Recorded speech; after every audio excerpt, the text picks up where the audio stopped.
আমি হচ্ছে ঘর গুছাতে গুছাতে বাড়িতে এসেছি। তো ঘর গুছাতে গুছাতে আমি একটা গুপ্তধন পেয়েছি। তোমাদের দেখাচ্ছি কি পেয়েছি।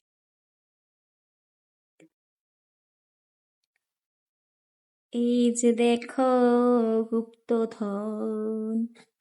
এটা আমি এখন হাত দিয়ে হচ্ছে ধরবো না, কারণ আহ! দেখো ভিতরে আরো 3টা ডিম। হাই হাই, যে আমরা আগে চকলেটগুলো খাইতাম না, যে বলতাম যে টিকটিকির ডিম, আসলে এই টিকটিকির ডিম এরকম। ভাই এত বড় বড় কে? টিকটিকির ডিম তো আরো ছোট থাকে। তো এটার আমি হচ্ছে ওর জায়গায় রাইখা দিই। ভাই রে ভাই,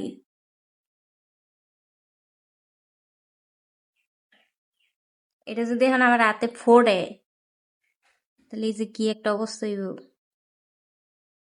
ও মাই গড!